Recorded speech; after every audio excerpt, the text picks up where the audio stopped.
안녕하세요. 흘러가는 일상에서 왜를 달고 사는 감시자들의 본격 이의제기 토크쇼, 당신의 평범한 일상을 뾰족한 시선으로 감시해드립니다. 감히 시선을 보태는 저희는 감시자들입니다. 저는 진행을 맡은 젠투고요. 오늘 함께할 감시자들은 바코 세로입니다. 제가 얼마 전에 유튜브 쇼츠를 보다가 좀 정말 불쾌하고 충격적인 영상을 봤는데요.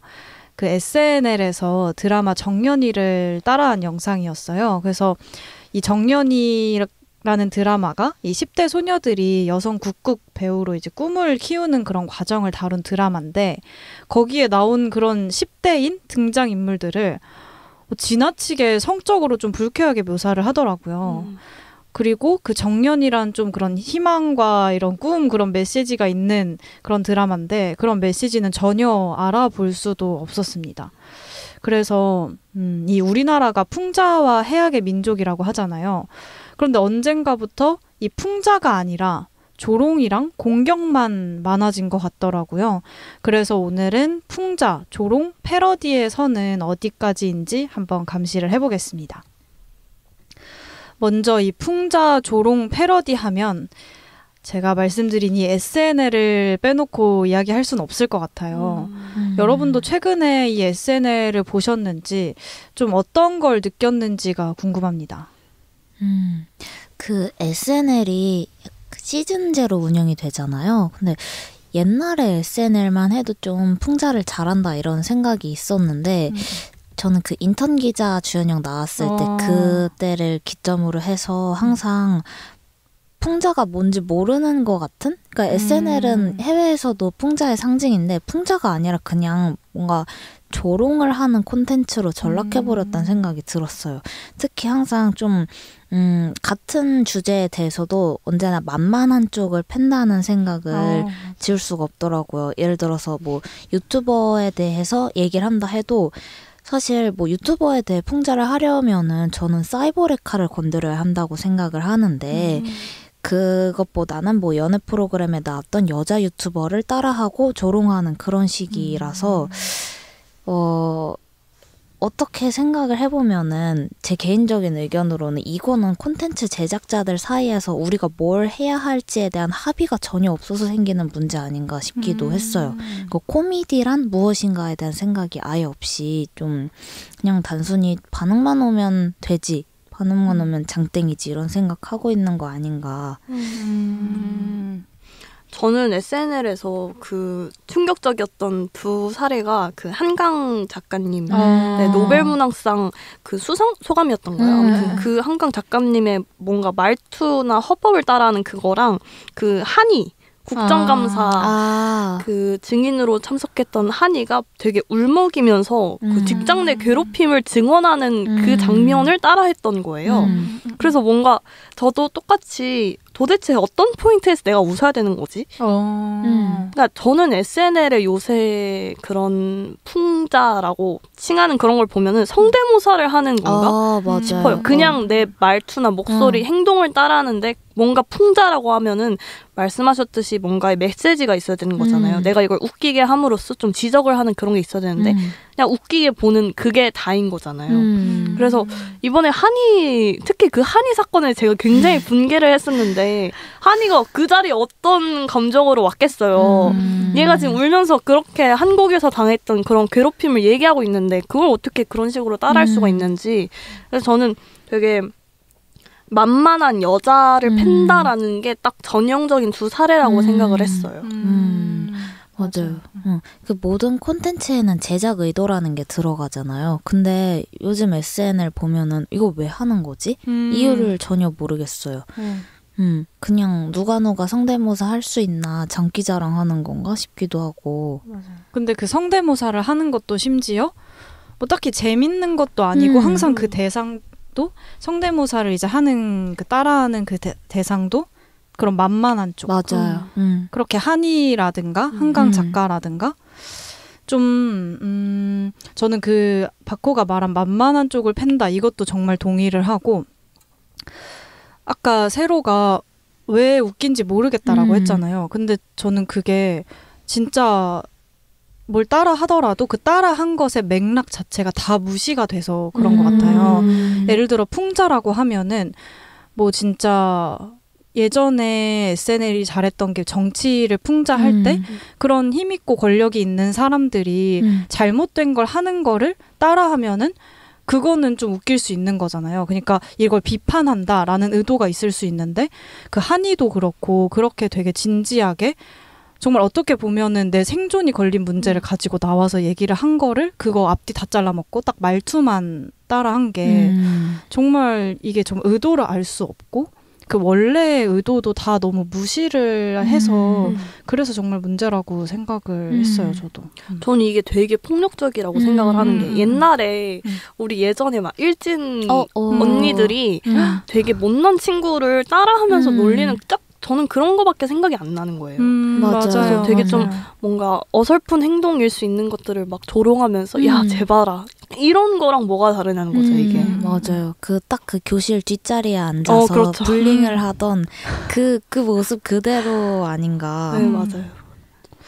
이 SNL 말고 그러면 또 좀 잘못된 풍자, 이런 조롱에 가깝다고 느낀 콘텐츠가 있나요? 저는 생각이 딱 난 게 몇 년 전에 그 개그맨 유세윤 씨가 그 인스타그램으로 까치블리라는 컨셉을 잡아서 그런 인스타그램을 하는 여성들, 공부하는 여성들 그거를 되게 조롱하면서 막 따라하고 그랬던 경우가 생각이 나거든요. 그때도 사람들이 엄청 좋아요도 많이 누르고 그러는데 저는 이게 왜 웃긴지 모르겠는 거예요. 도대체 이걸로 그래서 말하고자 하는 게 뭐지? 그냥 여성을 비웃는 거 아닌가? 그런 생각이 들더라고요. 또 이런 걸 봤던 게 생각나는 게 있나요? 아니면은 그건 어떻게 생각하세요? 외국인 말투 따라하는 거? 정말 미개한 짓이라고 생각합니다. 이런 다문화 사회를 지향하는 이 21세기에서 외국인 말투를 따라하며 웃는 이건 인종차별이에요. 맞아요. 진짜 너무 죄송해요. 험한 말에 나올 뻔했는데 아무튼 좀 못 배운 짓이라고 생각합니다. 맞아요. 이게 진짜 몇 년 전부터 꾸준히 문제가 되었고 말도 많이 나왔던 걸로 기억을 하는데 결국엔 그 제노포빅의 한 형태라고 생각을 해요. 낯선 것, 외국인들의 어떤 그런 것을 우리가 조롱하고 무시하는. 그래서 한 2018년쯤에 이게 좀 많이 대두가 되어서 예를 들어서 그 워너원의 라이 관린 씨를 누가 성대모사를 해서 그것도 좀 이슈가 됐었고 그 옛날에 미수다 나왔던 크리스티나 씨 성대모사 하는 것도 우리 이제 이러지 말자 하고 그때 좀 이슈가 돼서 잠잠해졌던 것 같은데 요즘에 또다시 아무렇지 않게 하더라고요. 맞아요. 근데 만약에 우리가 해외에 나가서 그 나라 말을 썼는데 그 나라 사람들이 막 제 발음 좀 봐 이러면서 따라하면 그거 얼마나 상처가 되고 진짜. 너무 얼마나 무섭겠어요. 그 상황 자체가. 그러니까요. 사실 저희 나라는 우리나라 틀려 먹었다고 생각하는 게 이건 살짝 여담인데 최근에 그 대통령 담화에서도 이 얘기가 나왔잖아요. 외신 기자가 한국어로 아마 질문을 했는데 무슨 말인지 못 알아듣겠다라고 말씀을 저희 대통령께서 하셔가지고 이게 아마 한국의 고질적인 그런 제노포빅을 그냥 대표적으로 보여준 사례가 아닐까 싶습니다. 근데 이거는 저는 아직도 문제의식을 못 느끼는 편이 훨씬 많다고 생각을 해요. 요즘에는 특히 그 한이 얘기가 많이 나오는데 한이의 말투라든가 그런 단어 실수를 밈으로 많이 쓰면서 그걸 귀여워해 주잖아요. 그래서 문제가 안 된다라고 생각하는 것 같기도 하고요.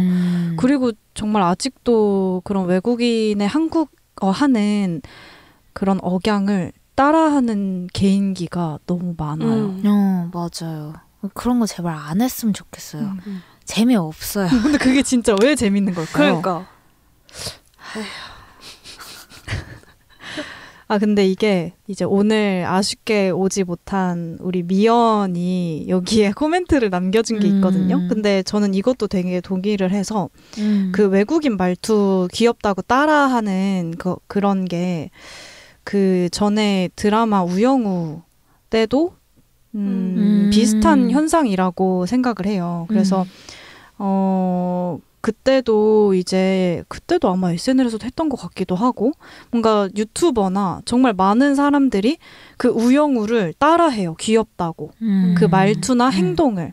그런 콘텐츠를 정말 많이 봤던 기억이 있는데 이게 사실 귀여움으로 보기 전에 이 미연이 얘기를 해준 것처럼 이 자폐 장애인이 뭔가 일상에서 겪는 차별은 오히려 가려지잖아요. 그냥 뭐 외국인이라든지 장애인을 그냥 얘 좀 다르네? 왜 이렇게 말하지? 그냥 그 정도로만 보고 그거를 대놓고 이제 재밌다라고 하는 게 정말 재밌는지 한번 저는 생각을 해보면 좋겠어요. 맞아요. 재미없죠. 왜 어느 포인트에서 재밌는지 정말 잘 모르겠고. 맞아요. 만약에 이게 재밌으면 여기까지 할게요. 근데 그거를 재밌어 할 수 있는 거는 어쨌든 그거에 웃는 사람들이 자신이 상대적인 강자이고 권력자이고 소수가 아니기 때문에 그거에 편히 웃을 수 있는 거 아닐까요? 맞아요. 그래서 저는 웃음도 권력이라고 생각을 해요. 맞아요. 우리가 계속 이제 잘못된 풍자 그리고 조롱을 얘기를 하고 있는데 이 풍자와 조롱의 차이점은 그럼 뭘까요? 저는 그냥 짧게 생각이 든 건 대상이라고 생각을 했어요. 방금 말씀드린 것처럼 소수자, 약자를 대상으로 한다면 그것부터는 이제 조롱이 되는 것 같아요. 그리고 풍자라는 것 자체가 개념이 좀 사회적인 거를 돌려서 해학적으로 비판을 하는 게 풍자잖아요. 그러려면은 약자를 조롱해서 뭐예요? 그걸 해학적으로 하는 거는 비판이 아니잖아요. 그래서 대상이 권력자일 때가 풍자인 것 같고 약자면은 조롱이 되는 것 같아요. 저도 뭔가 연장선상에서 뭔가 왜 계속 이 귀여움 막 이런 단어가 나오지 생각을 했을 때 일단 공적인 일과 사적인 일을 구분을 못한다는 것부터 시작을 하는 것 같아요. 예를 들어서 장원영 씨가 딸기를 두 손으로 먹었다고 엄청난 뭐 소재가 돼가지고 근데 이 딸기를 두 손으로 먹은 그게 공적인 어떠한 영향을 미칠 수 있는가를 생각해봤을 때 이걸로 웃음 소재를 만드는 거는 결국에는 조롱이 되는 거라고 생각을 하고 뭐 한강 작가님의 그런 말투를 따라하는 것도 이건 사실 개인적인 그냥 사람의 말투인 거잖아요. 근데 만약에 윤석열 대통령이 뭐 여러 가지 문제를 일으켰을 때 그것을 조금 재밌게 표현을 한다면 그거는 풍자가 될 수 있다고 생각을 해요. 맞아요. 저는 약간 의도가 아까 말했듯이 중요한 것 같아요. 이걸 왜 하느냐를 생각을 해봐야 되는데 똑같이 예를 들어서 뭐 오빠라는 단어를 쓴다고 해도 이걸 어떤 관점에서 쓰느냐에 따라서 이게 정치인의 비판이 될 수도 있고 혹은 어떤 여성들을 조롱하는 게 될 수도 있잖아요. 그러니까 의도가 정말 중요한데 그 아무런 의도 없이 단순히 뭐 성대모사 하려고 한다 이거는 그냥 조롱이 되는 게 아닌가. 맞아요. 그 의도가 정말 중요하고 세로가 말한 내용 중에 잠깐 나왔던 게 그 풍자가 어떤 공적인 목적이 있는지 그걸로 해서 어떤 공적인 걸 얻을 수 있는지도 중요한 것 같아요. 진짜 그런 정치인이나 권력자를 풍자했다 하면은 그게 이제 웃음거리가 되면서 그런 잘못된 행동을 그런 권력 있는 사람들이 안 할 수 있는 거잖아요. 근데 그런 뭐 한이나 우영우 이런 걸 따라 했을 때 그걸로 얻을 수 있는 게 정말 뭐가 있는지. 그래서 저는 생각을 했던 게 뭔가 거기서 비롯되는 차별점이 사적인 거에 대한 웃음이 섞이면은 그 사람 개인의 특성을 그냥 곧이곧대로 비웃는 듯한 행위가 되는 것 같아요. 그러니까 말투나 생긴 거나 말하는 거나 뭐 외적인 거. 근데 풍자라고 하면은 그 사회 현상 그러니까 우리가 외적인 것 이면의 그런 현상과 문제점을 지적하는 거잖아요. 그래서 거기서부터가 차별점이 되지 않을까 싶어요. 그러니까 소수자를 보고 풍자라고 하는 건 소수자의 그런 외적인 특성을 가지고 비웃는 그런 게 많은데 권력자를 풍자한다면은 권력자가 저지르고 있는 문제점을 짚고 있는 거기 때문에 그게 다른 거지 않을까 싶어요. 맞아요. 이게 진짜 중요한 말인 것 같은 게 제가 아까 1차적으로 생각했던 풍자와 조롱의 차이는 그냥 대상이 권력자인가 아닌가인데 사실 그렇게 가도 권력자를 대상으로 풍자를 한다 해도 그냥 단순히 예를 들어서 여성 정치인인데 그 사람이 여성이라는 것만 따라하고 뭔가 그런다. 그러면은 그때부터는 또 풍자가 될 수 없는 것 같고 세로가 말한 대로 문제의식이 있어야 되는 것 같아요. 우리가 근데 얘기한 게 이게 미연이 또 예쁘게 코멘트를 달아준 게 딱 맞는 말이더라고요. 이게 미연이 광주일보 칼럼을 하나 보내줬는데 여기에 있는 말이 대상의 속성이 선택인가 조건인가의 문제도 중요하다. 그래서 권력자의 판단과 행위와 그 결과가 광범위하고 부정적인 대중적 영향을 끼쳤을 때 그 선택과 관련한 사항들은 풍자의 대상이 될 수 있을 것이다. 저희가 말한 것처럼. 근데 그 존재가 스스로 선택한 적 없는 자신의 조건, 세로가 말한 외모나 그런 것들은 웃음거리가 되어서는 안 된다. 그래서 장애인을 웃음거리로 만드는 일이 어떤 경우에도 용납되지 않는 것이 그 때문이다라는 칼럼을 우리 미연이 보내줬습니다. 이게 정말 중요한 말인 것 같아요. 대상도 대상이지만 그 속성이 선택인지 조건인지도 정말 중요한 차이가 될 것 같아요.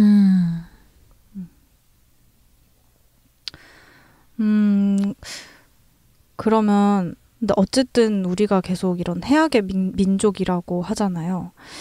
그러면 분명히 이런 좋은 풍자나 패러디도 있을 텐데 그런 건 기억에 남는 게 있나요?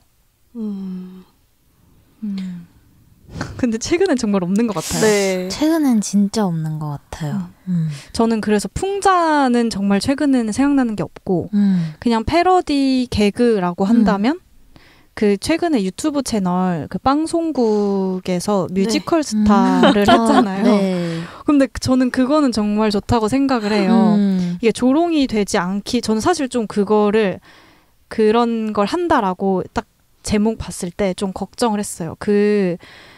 이제 그분 이름과 그 캐릭터는 생각이 안 나지만 어쨌든 그 따라한 그 캐릭터 자체가 여장을 했기 때문에 그게 잘못하면 정말 조롱이 되고 불쾌할 것 같다라는 생각이 들었는데 그 뮤지컬 안에서의 특징이 잘 살아나게 정말 조롱이 되지 않기 위해서 엄청 철저하게 연구하고 연습도 되게 많이 했다고 하더라고요.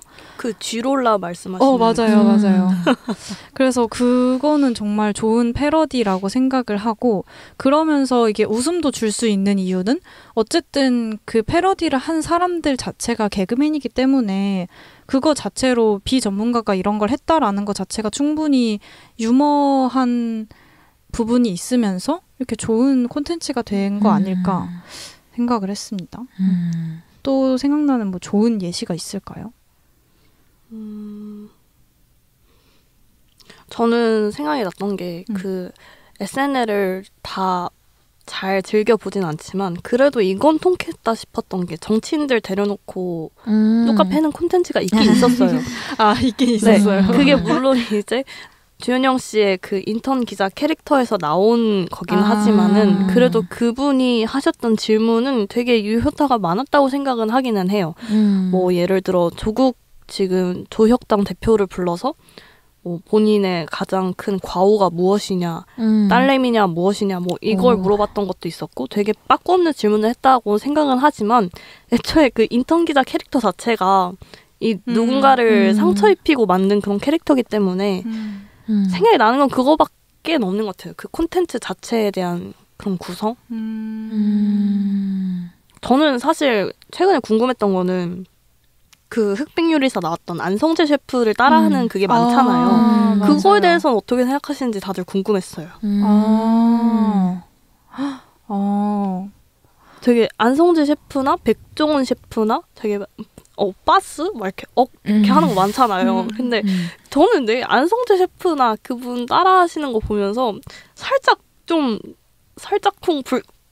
불쾌? 그러니까 왜 저렇게까지 저 사람들이 뭐 연예인도 아니고 전 좀 그렇더라고요. 안성재 셰프 말투, 그러니까 그 말투가 밈이 된 건 괜찮은데 그 뭔가 외국에서 자라서 한국어를 구사하는 그 말투 자체를 따라하는 게 조금 거슬리더라고요. 그러게요. 저도 그렇게는 생각 못 해봤는데 생각해보면 이것도 약간 아까 말한 제노포빅의 일종이 될 수 있는데 그쵸.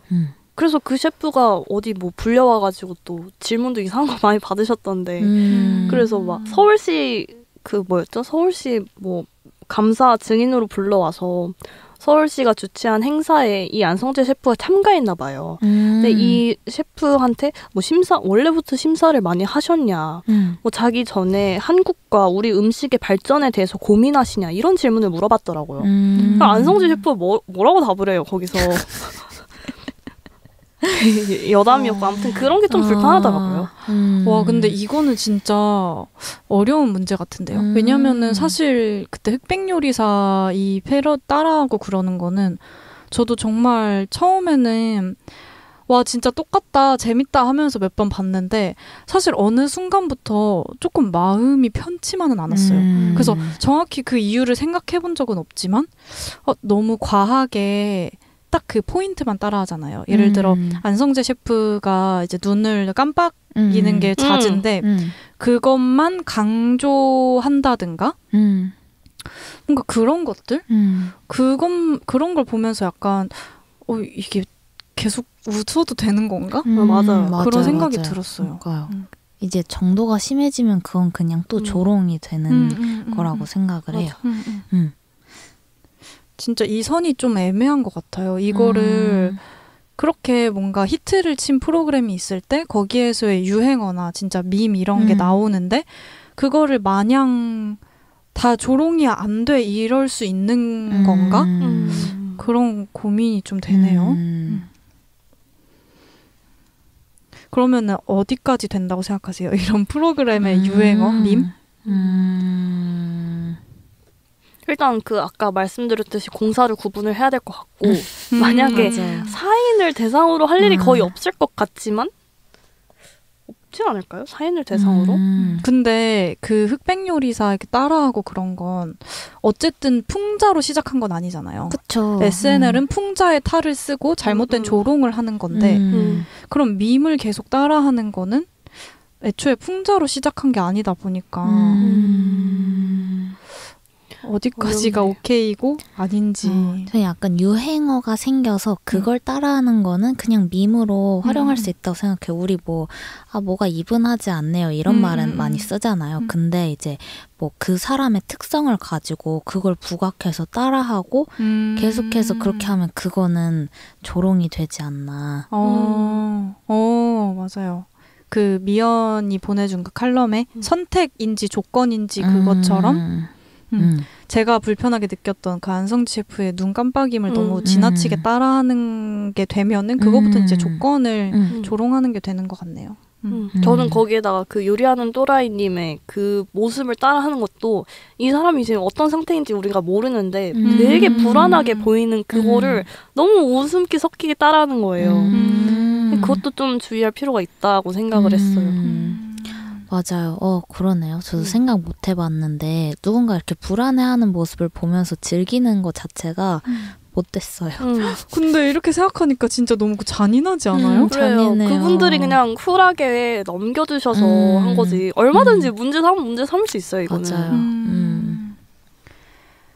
근데 저는 이런 게 다 잘못됐다고 생각을 하는데 또 한편으로는 사실 이런 풍자나 코미디도 한 장르고 그런 말이 좀 있잖아요. 한편에서는 요즘에는 이래서 코미디를 못하는 거다. 그런 말에 대해서는 또 어떻게 생각하는지 궁금하거든요. 그래서 코미디를 하려면 어떻게 할 수 있을지 그거는 그분들이 반성해야 될 문제가 아닌가 맞아요. 싶은데 말도 안 되는 소리 아니에요? 그 전까지 얼마나 문제가 될 만한 코미디를 많이 했으면은 지금 이렇게 많이 개선이 된 거지. 이래서 코미디를 못해? 그거는 그냥 그분의 실력 저하의 문제인 거예요. 맞아요. 그리고 공부를 하면 얼마든지 풍자가 될 수 있는데 저는 공부를 하지 않아서 그냥 쉽게 가려고 조롱으로 바꾸는 거 아닌가 이렇게 생각을 해요. 맞아요. 그 지난 대선 때도 SNL에서 그런 콘텐츠들이 많이 나왔었는데 끽해봐야 그런 대선 후보들의 아내 따라하기 정도에 그쳤었잖아요.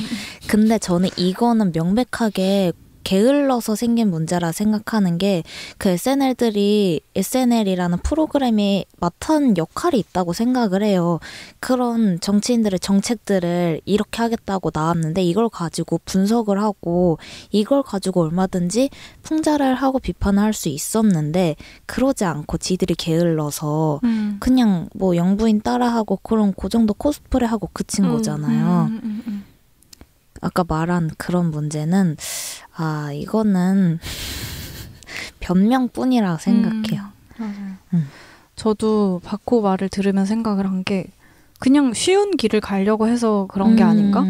정말 상대적인 약자나 소수자는 건드리기 너무 쉽잖아요. 그러니까 그냥 쉬운 방법을 선택하는 게 아닌가 그런 생각이 들고 사실 미국 SNL을 보면은 아직도 정말 풍자를 하고 있거든요. 그것도 물론 미국 자체와 뭐 미국 SNL 자체가 다 옳다고 할 수는 없지만 어쨌든 좀 풍자와 조롱을 잘 구분해서 어느 정도 하고 있다고 생각을 해요. 그래서 충분히 노력하면 정말 할 수 있지 않나. 그래서 이렇게 얘기를 들으면서 이렇게 지금 문제가 많지만 그래도 이런 풍자하는 콘텐츠가 계속 필요한 이유가 뭘지 또 생각을 해보면 좋을 것 같아요. 이거를 얘기를 하면은 좀 좋은 방향의 그런 풍자 콘텐츠를 만들 수 있지 않을까 생각을 했고 보통 사회 문제에 관심이 없는 사람들도 뭔가 쉽게 이런 이슈가 있었네 하는 그게 저는 제일 큰 효과라고 생각을 했었고 그러니까 이제 메시지가 필요하다고 생각을 했던 거죠. 이게 지금 뭘 풍자를 하고 있고 뭔가 이런 부분을 짚고 있구나 하는 거. 저는 약간 그런 스트레스를 해소할 수 있는 효과도 있는 것 같아요. 그러니까 지위가 높은 쪽에서 낮은 쪽을 유머 대상으로 삼을 때는 이거는 차별이 되고 폭력이 되지만 낮은 쪽이 높은 대상을 유머로 삼았을 땐 약간의 카타르시스가 있지 않나 싶거든요. 예를 들어서 옛날부터 나라님 욕하는 게 제일 재밌었다 하잖아요. 그런 것처럼 그 자체만으로 충분히 재밌을 수 있는데 이 작대기가 어느 방향으로 향하는지가 중요하다고 생각을 합니다. 맞아요. 저는 이 질문을 사실 아까 세로의 말을 들으면서 생각을 한 건데 그 세로가 말했던 것 중에 옛날에 최근에도 뭐 SNL이 잘했던 그런 콘텐츠가 그 정치인들 대선 후보들 이렇게 불러놓고 질문을 하는 그런 게 있었잖아요.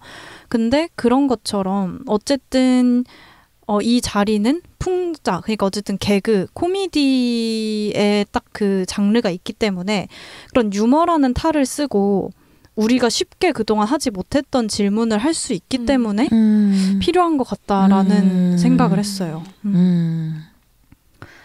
그래서 이런 풍자가 필요한 것 같고 그리고 생각해보면 뭐 우리가 해악의 민족이다 이런 말을 하게 된 가장 중요한 예시가 탈춤이잖아요. 그것도 사실은 정말 그 신분이 낮은 사람들이 양반이나 그런 사람들을 풍자할 수 있었던 자리이기 때문에 그렇게라도 정말 스트레스 해소하고 그럴 수 있었기 때문에 필요한 거고 그래서 앞으로도 필요한 것 같긴 해요. 네. 오늘은 이렇게 얘기를 마무리해 볼까요? 네. 저 하나 덧붙이고 싶은 게 이제 웃음이 갖고 있는 권력이 있다고 했잖아요. 그래서 저는 우리만이라도 이런 게 웃기지 않다고 생각하는 사람들만이라도 안 웃었으면 좋겠어요. 그 진짜 중요한 얘기네요. 웃기지도 않는 소리를 했을 때 안 웃었으면 좋겠어요. 그래야지 더 이상 좀 그런 반응들이 계속 늘어나야 말도 안 되는 얘기를 하는 게 좀 줄어들 것 같다는 생각이 들어서 근데 웃지 않는 것도 사실 용기가 필요한 일이라고 생각을 하거든요. 저는 모든 사람들이 인턴 기자 주연영 너무 웃겨라고 말할 때 그 사이에서 안 웃고 있는 게 좀 괴로웠어요. 맞아요. 그랬는데 그럼에도 불구하고 좀 우리끼리 계속 버티면서 바꿔 나가려고 힘을 썼으면 좋겠다 이런 생각이 듭니다. 근데 저는 이것도 SNS의 폐해인 것 같아요. 계속 생각이 드는 게 이런 인스타에서 조롱을 제일 많이 보는 것 같고 사람들이 내 개인 게시물을 올리는데 거기다가 댓글에 뭐 외모 품평을 한다든지 만약에 뭐 장애를 가지신 분이면 그 장애를 가지고 놓고 비하를 한다든지 이런 거를 인스타나 뭐 X 맞나요? 거기서 제일 많이 본 것 같아요. 근데 이게 너무 노출이 많이 되어서 우리가 경각심을 좀 많이 잃지 않았나 싶기도 하고. 맞아요. 근데 진짜 요즘에 너무 경각심을 잃은 것 같아요. 인스타그램도 보면은 정말 외적인 우리가 선택한 게 아닌 그런 조건으로 너무 쉽게 조롱하고 그걸 재밌어 하는 게 많거든요. 맞아. 또 공유 같은 것도 막 하잖아요. 공유수 막 이렇게 해서. 근데 저도 바코가 말한 우리라도 웃지 않아야 한다. 이게 정말 중요한 말이라고 생각을 하고 그러려고 저도 노력을 하는데 정말 그게 힘들어요. 그쵸. 이 그냥 사회에서 정신 놓고 웃으면 그냥 그만인 거잖아요. 근데 사실 웃어도 마음은 편하지 않아요. 맞아요. 웃으면 너무 이제 나도 이제 속으로 너무 나 스스로도 상처고 언젠간 또 그러면은 이런 말이 돌고 돌아서 또 누군가를 상처 입힐 거란 말이에요. 용기 내서 웃지 않아 봅시다. 좋아요. 오늘은 이렇게 해서 풍자 조롱 패러디를 감시해봤습니다. 풍자는 권력과 강자를 비판하는 유머잖아요. 그래서 약자나 고통받는 사람들을 비웃는 건 풍자가 아니라 괴롭힘이라고 생각을 합니다. 그래서 풍자는 쉽게 해서는 안 될 일 같아요. 소수자랑 약자를 비웃는 건 쉬운데 그래서 이 고민하고 또 고민하는 그런 어려운 과정을 거쳐서 강자한테 통쾌한 한 방을 날려주는 해악의 민족다운 풍자가 많아지면 좋겠습니다. 우리도 쉽게 비웃기보다는 배제하고 상처 주지 않도록 좀 어렵게 울고 웃어보면 어떨까요? 지금까지 당신의 평범한 일상을 뾰족한 시선으로 감시하는 감시자들이었습니다. 다음 주에 더 재밌는 감시로 다시 만나요. 안녕. 안녕.